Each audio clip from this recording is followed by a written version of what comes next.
Hello, guys. Today we are going to continue our lecture on cryptography. Last class we learned about these ciphering techniques and encryption tools, and today we will look further into cryptographic tools.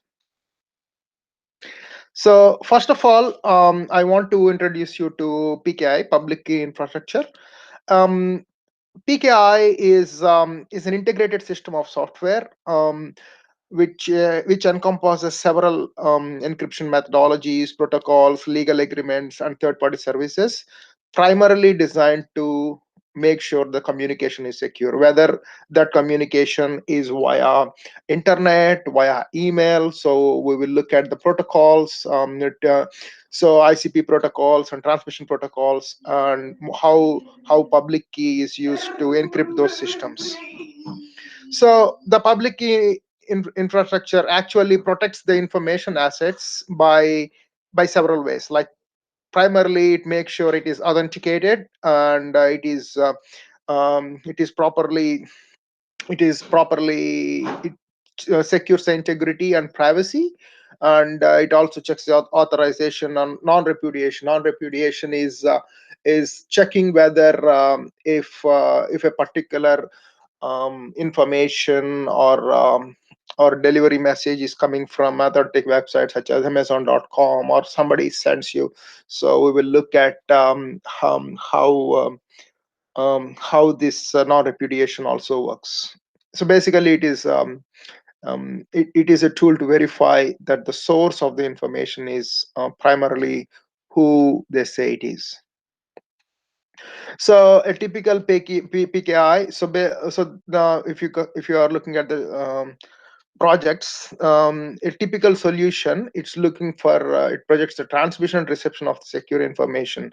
So we'll look at a certificate authority and registration authority, and then we have the directories, certificate directories, and we will also look at the management protocols and the policies and procedures that are all encompassed in the public key infrastructure. This is the most widely used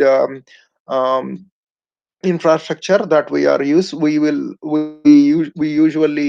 will look at the RSA algorithm that I think I have alluded to you in the asymmetric algorithms in the last class. So it is similar to that. Now the digital signature.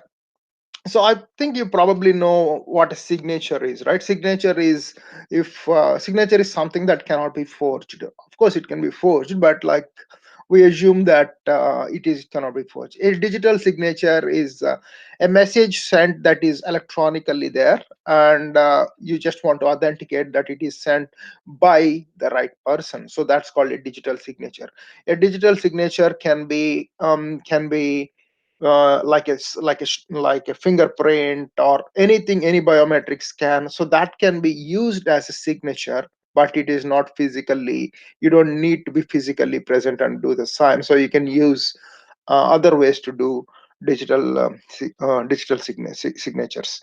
So it is primarily created in response to need to verify the information source, need to verify the information transferred, especially using an internet or an email.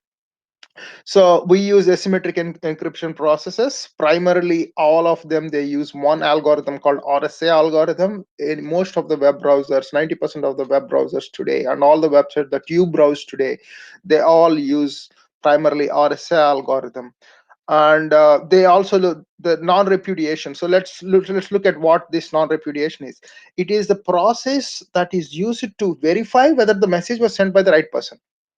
And once it is there, once you agree to that, then like you cannot be refuted. That means it is absolutely certain that if you're receiving message and somebody is sending that message, you are absolutely certain that that person is the right person who has sent the message. So if someone sends a bill from Amazon.com, or your bank sends you a bank statement, so there will be a digital signature for the bank, and by looking at that signature you will know for sure that it is coming from the bank. And yeah, so that is basically what a digital signature is. So it is primarily created in response to the need to verify information from the electronic systems. That's called a digital signature. So usually, as I told you, RSA algorithm, asymmetric encryption process are used to create digital signatures. What it means is it is easy to encrypt such a message, but it is extremely hard to decrypt that message. So in the last class, in the tutorial class, we talked about substitution ciphers, vinegar ciphers, and transposition ciphers. These ciphers, they are just as difficult as they are to encrypt as they are to decrypt, correct? However, if you are using an asymmetric encryption is easy. However, decryption is extremely difficult, and that is done using what we call a prime factorization technique. So I don't want to go deeply into the mathematics of it. So when you take two prime numbers and multiply those numbers, you generate a large prime number. But if you give that large prime number to somebody and ask you, can you decode this, break this into two parts, then it becomes very hard. So basically this logic is what forms the core of asymmetric algorithms. RSA, there are three scientists who have developed this RSA algorithm. Actually, how the RSA algorithm works, the mathematics of it is going to be in the tutorial slides, and I would really like you to look at it because it forms the basis for everything that you are using today. Today, nobody was able to decrypt the prime factorization technique, public key algorithm. So the RSA algorithm, they were unable to decrypt. So maybe in the future, people will be able to develop decryption techniques for RSA algorithms, but today nobody has them. It's extremely difficult. So that's why yeah, so that's called a digital signature standard is a certain standard that you want to put in your certain standards, like standards authority. So how much of security, it's a measure of how secure your DSS, digital signature is. That means obviously if the size of the encryption size is big, if the prime factors are pretty large, 20 digit numbers by 20 digit numbers, you multiply those 20 digit numbers, you're going to get like a 40 digit number. Obviously it is going to be extremely hard to decode. So there are certain standards for creating these digital signatures as well. So the digital certificate is actually a document that contains the key value and identifying information about that control key. So a certificate is something that that contains that key value.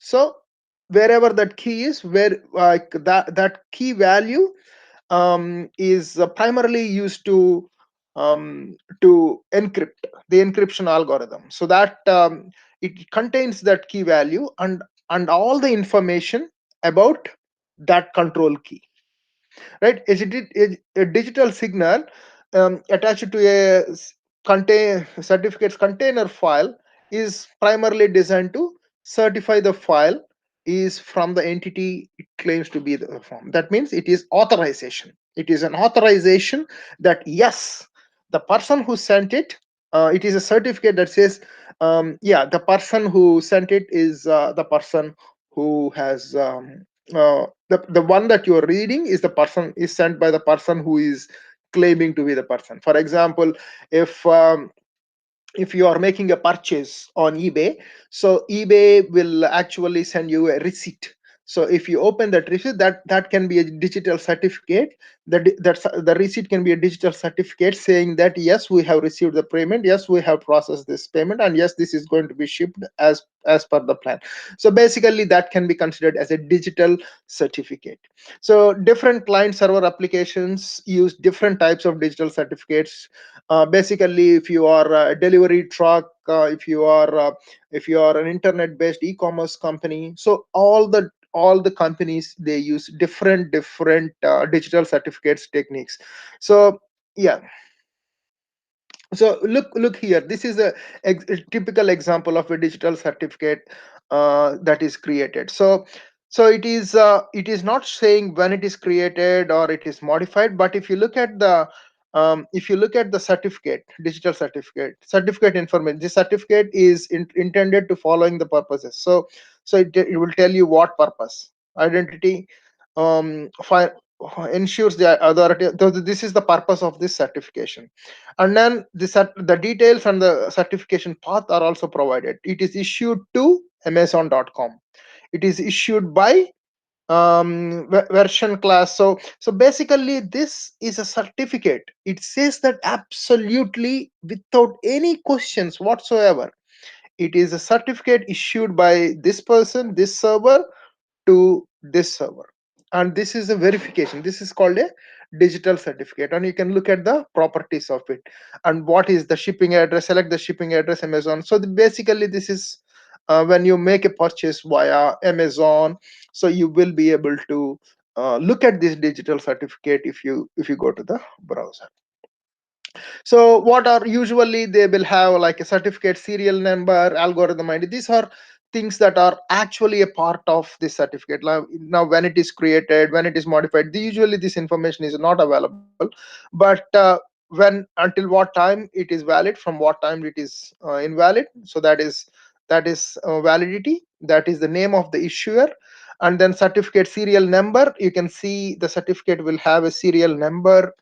um I don't know, it's not available here. So if you click on the details here, then the certificate will have a serial number. This is general information. If you look at the certificate, the details on the certification path. So so basically all the information, the identifier, issuer unique identifier. So for example, the person who issues the certificate will have an identity code. Like it's like an ABN number. Like think of it like an AB. It's not an ABN number. Think of it like a what you call um, IFSC code. If you are sending money from overseas, there is a code that is associated with that sender. So that's called an issuer identifier number. So it uniquely identifies each person who issues a certificate. And then so then we can have extensions such as these are all optional. You don't need to learn too much about it. And then the certificate signature, obviously.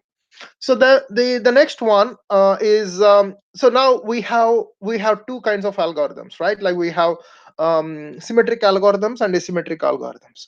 So when you are using asymmetric algorithms, there are certain issues with it. Obviously asymmetric algorithms are harder to decrypt, and that is why they are considered to be the best used for best used RSA algorithms.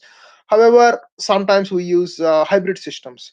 So except with the digital certificates, a pure asymmetric countries is not widely used, right? So digital certificates are created using asymmetric encryption key, RSA algorithms. However, this is not widely used. Usually most times we can go for a simpler simpler version um, of the asymmetric algorithm. So we can use asymmetric information is more often used with symmetric key encryption and creating a hybrid system. So basically it's a hybrid. We are using asymmetric encryption and we are using symmetric key encryption as well. We are using a combination of these two. That's called a hybrid cryptography.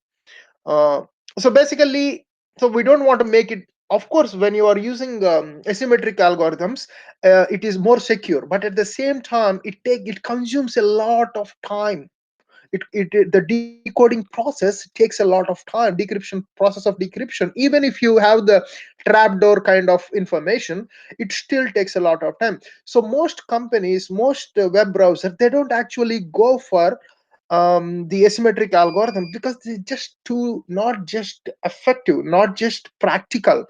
Maybe it goes to a point where it becomes unnecessarily secure, unnecessarily complex, if even that is a word. Like, so you just want to make sure that what you are investing is worthy of the time as well.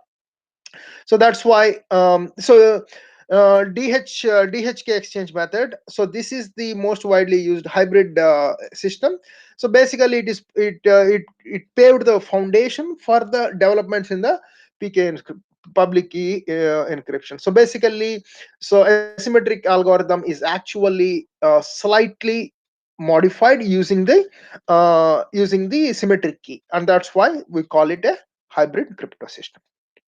So basically, let us see how this works. So Rachel at ABC stores her public key where it is accessed. So now that is her public key where it can be accessed. Alex is here, retrieves it and uses it to encrypt his message using a symmetric key. So that is what Alex can do. He can take this message and he can retrieve that message and uses it to encrypt his session using a symmetric key. Using his session he has created a key and he is using that to encrypt the message. Then he sends it to Rachel, who decrypts Alex's session key with her private key. That means whatever key he has used, she is going to understand, oh, that is the key he has used, right? And then she decrypts the session key with her private key. So she has a private key that nobody knows, only she knows. So she doesn't, okay, so the good thing about this is she need not know what his key is, what his private key is. So, and Alex, on the other hand, he can encrypt the message and send it to her, but he does not need to know what her key is. It is her own key. So she uses the key to decrypt the message, and then uses Alex's session key for short-term private communication. So basically, they have the public key repository. Public key repository is a one where both the parties share their keys. Okay, so both the parties, Alex and Rachel, both of them, they have a public key repository where the key is accessible. While Alex has Alex has access to both the keys that are in the public, but he has his own private key. And Rachel doesn't have access to that private key. Similarly, Rachel has both the public keys, but she doesn't know what Alex's private key is. So let us say there is somebody who is trying to get and intercept this communication between Alex and Rachel. He won't be able to do it because to decrypt the message, he needs her key and he needs his key, which is not available to him, right? He can see all the information that is going back and forth between the two parties, but he will never be able to decrypt or understand what they are talking about. This is the basis for the symmetric algorithm. So the next one I want to talk about is stenography. This stenography is nothing but process of hiding some information. So if the information has been, this stenography is something that has been um, used for a long time. You know what a stenographer is, right? Like basically they are good at short writing in code, writing quickly. So basically that is exactly what digitally we are doing. So most popular modern version hides information within the files appearing to contain digital pictures of other images. So basically it is a hiding system. So mostly if you see some images, so sometimes the images are not really images, but they have some hidden information within the files, and they look like digital pictures, but they contain hidden images. So this is basically um, a way in which you can transmit pictures. You can transmit these and people don't get doubtful. Like people who are intercepting, they only see the image, so they may be thinking that okay, somebody is sending an image. So basically it's a good way of hiding what personal data you want to transmit. So some applications that you probably are aware of in is like .bmp, .wav, .mp3 files, .au files. These are all like masks, right? So they are used in the unused space of CDs and DVDs. So they mask the actual message and they put it in these formats and hide the messages and then send the messages as that. So for example, if you see .wav file, probably it is sometimes it is likely that is not a really .wav file, but it could be a hidden message. So that's something that is there. So the next one is using the protocols for secure communications. So everybody know what TCP and IP protocols are. TCP is transmission protocol, and IP is internet protocol. So much of these protocols, whether it is in a message sent via email or via internet, or whenever you're purchasing something on a website, or you're interacting with your bank online, so all of these, they need to be extremely secure. So much of these software currently used, they are primarily designed to protect the confidentiality of the information that is stored in the crypto system. So they are the applications to which the protocols have been added. So particularly this is true for IPs, internet protocols. All the internet protocols, they use this kind of cryptographic tools.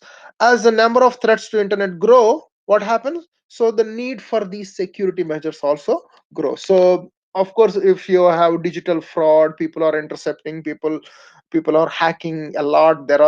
There are people who have dedicated their life to hacking, hacking into public networks and private networks or business networks or military networks. So you need to develop these protocols, and maintain the protocols highly securely.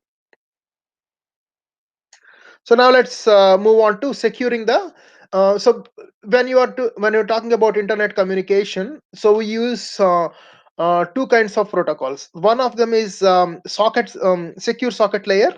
Okay, secure socket layer protocol, it uses the public key encryption to secure the channel over the public internet, over this is a public this is called the basic public key encryption.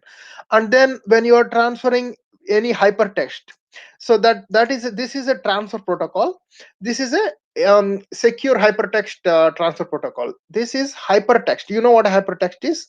And when you are transferring such hypertext, this is basically nothing but an extended version of the this transfer protocol, and it is primarily used for the encryption of individual messages between two servers, between the client server and the server across the internet. So if two people are communicating, so this is another protocol that enhances the security.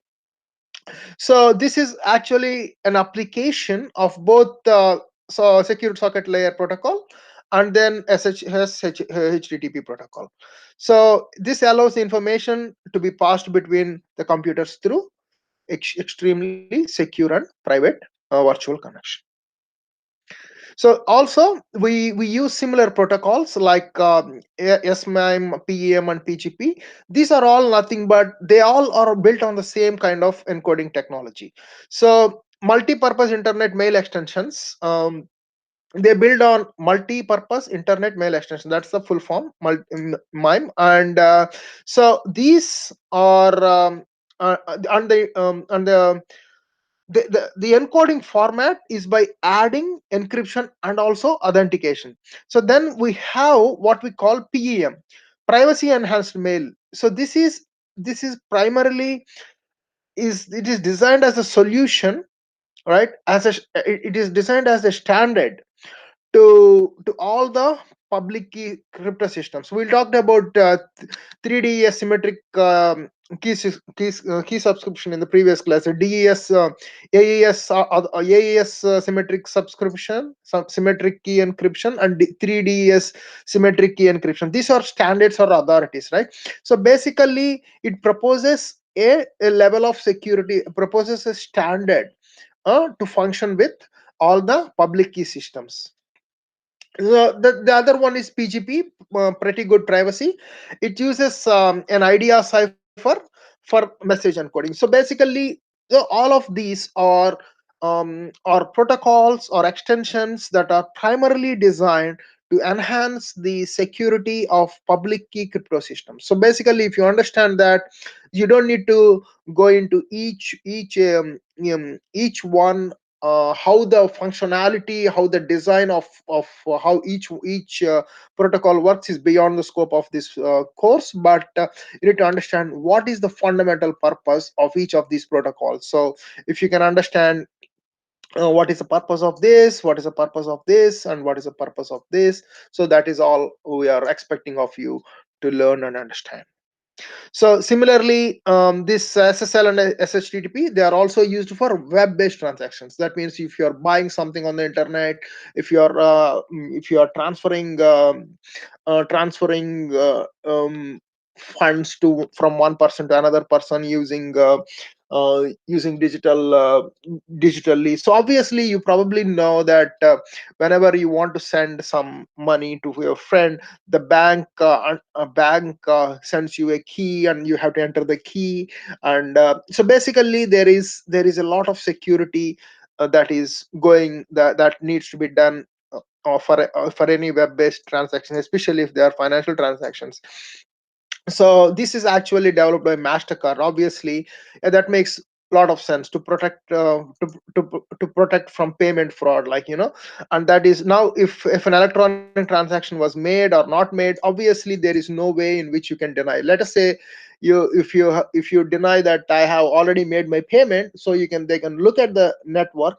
They look at all the history of transactions, and they can say, no, you have not made your payment, don't bluff us. So it's an electronic data. So basically it secures the transactions, and it accounts for the authenticity. And so it makes sure that it becomes a digital signature. Without the digital signature, you cannot accept such such a data.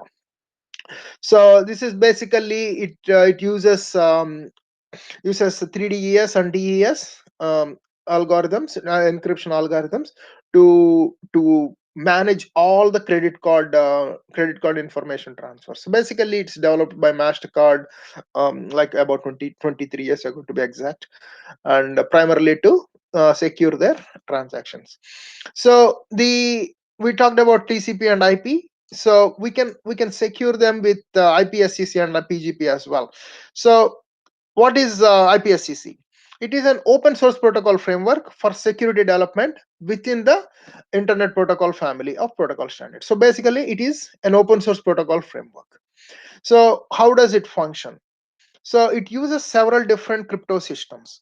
So we talked about key exchange for deriving material between peers in a public network. So we talked about over here. We talked about key exchange here, public key exchange algorithm.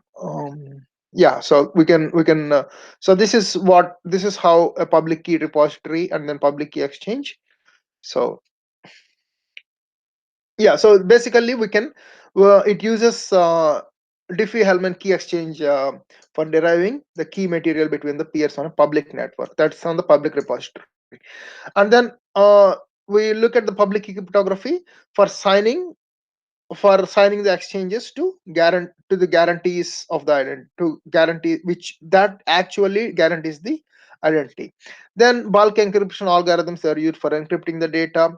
So they have to be robust enough. Algorithms has to be like really really robust. And then RSA algorithm is one such algorithm which is considered to be a bulk encryption algorithm, but it is purely asymmetric algorithm. So as I have mentioned, it is now we are using bulk encryption algorithms, but these are mostly hybrid.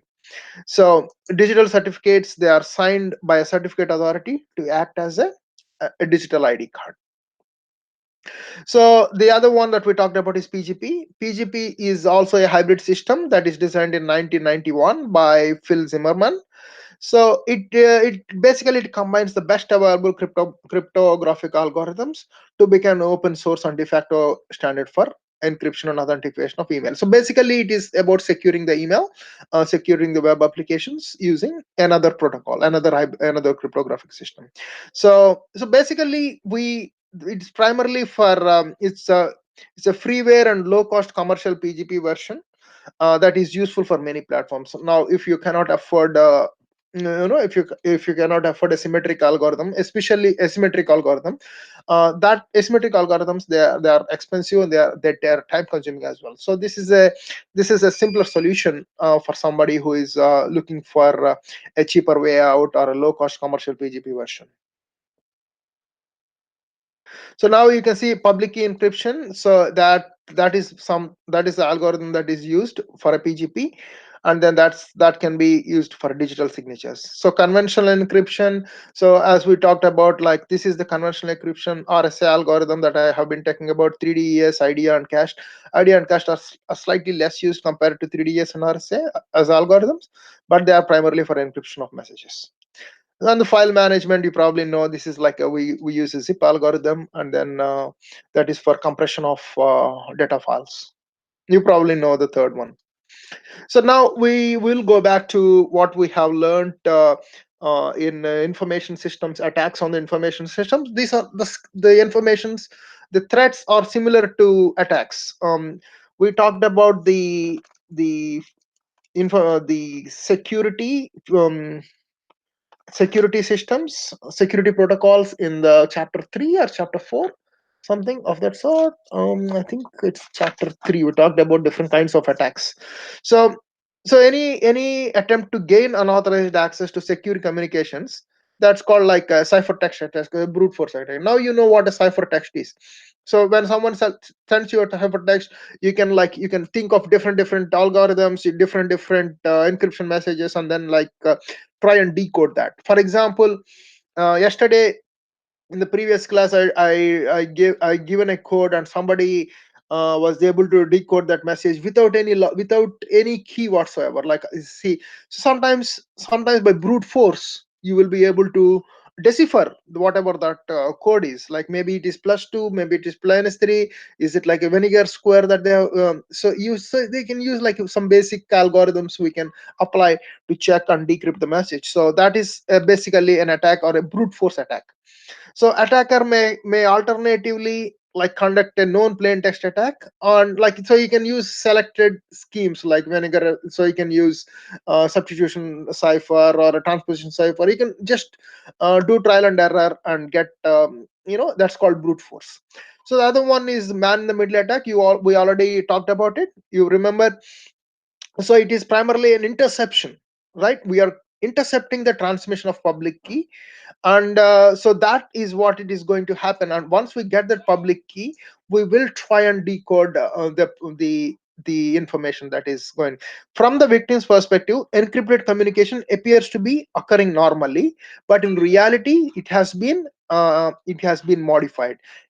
Such each encrypted message decodes, encrypts, and sends originally into to the internal. So you can modify the message. You can The message is actually being read or understood by somebody else who is not supposed to be the intended recipient.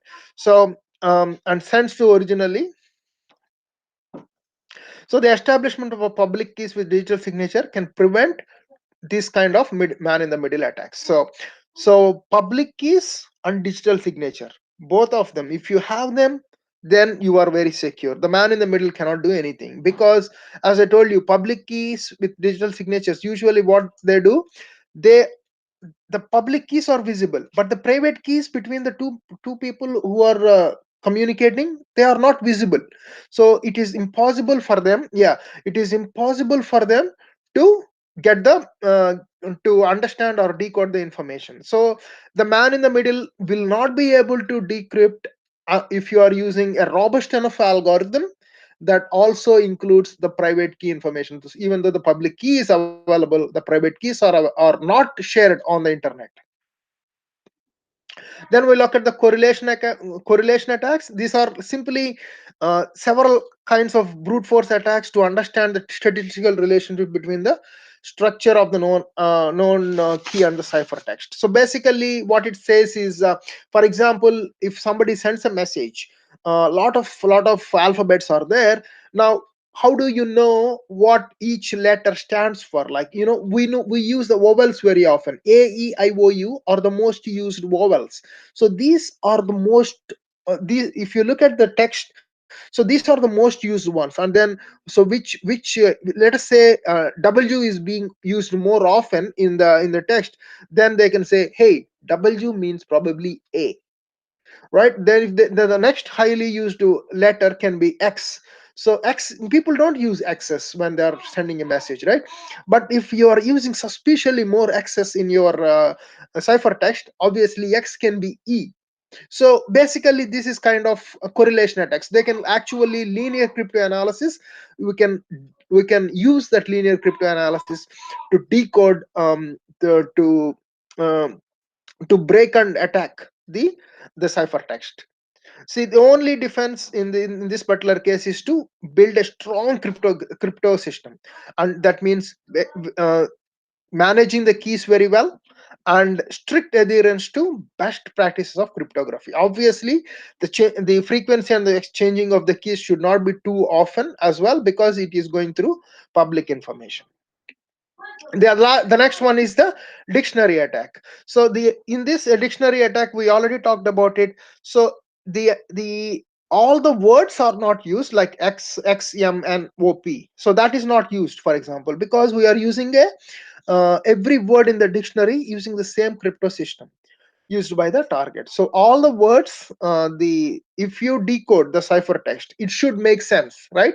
It should be the resulting the result of decryption should be something of meaning, like meat or allow or bomb or whatever should be is expected. So you can look for those kind of patterns in the dictionary. Instead of using a brute force attack, you can use a little bit of intelligence and little bit of dictionary as well to decipher the ciphertext. And especially these are useful for passwords, by the way, usernames and passwords. Nobody can have a username like xp and then opqrs, right?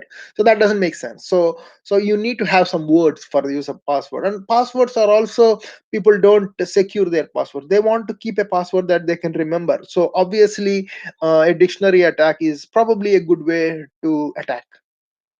Then we have timing attacks. So the attacker actually eavesdrop during the session. So this is used for, like, it primarily uses a statistical analysis of users typing patterns and then like interstroke timings to discern. So it is actually slightly complicated in the sense, like if you are using for example, some words, the speed at which you are typing can actually tell you what you are typing. So obviously it is very high difference if let us say the meat, if you want to type in meet, so like m after m, e and e you will type in very quickly because your finger is on the same hand. And all the 10 fingers when you are using for typing, now you don't some words can be, even though they are 10 letter words, some words can be typed in very quickly, because all the fingers that are required to type in that word, they may be all the keys may be very very well close by. So like for example, point, for example, that's a 5 letter word. And you type that with the right hand fingers, poi. So they are all in a standard keyboard, they are very close. On the other hand, awert, that is slightly difficult because it may be with the left hand, so and it is not in the right pattern. So basically this kind of timing can also be used to break the uh, ciphertext. So how do we defend this?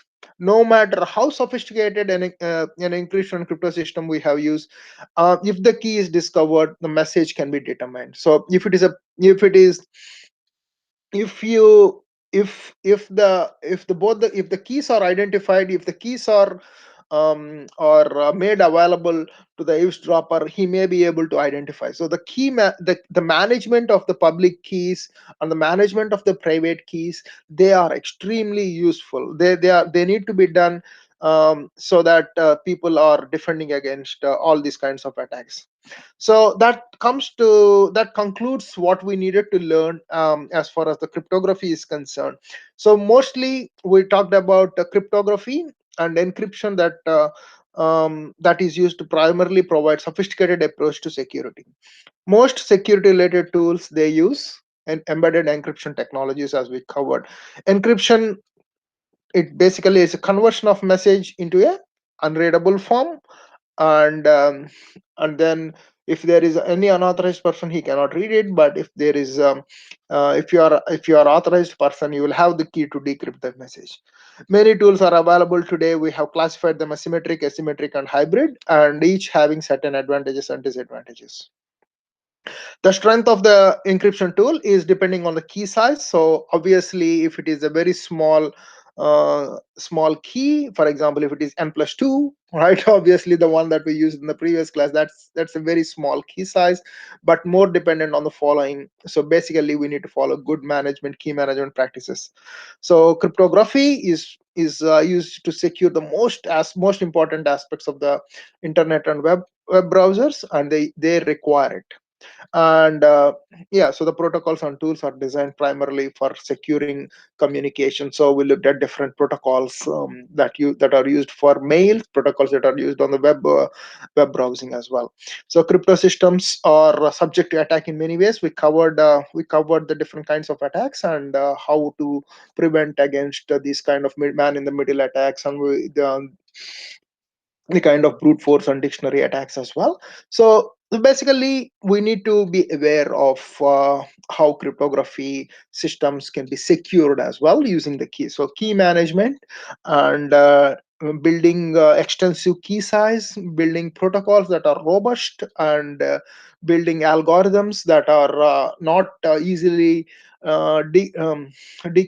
So that is all there is for cryptography. I hope you understand something about cryptography today, and let us do some practices, some tutorial activities in the class.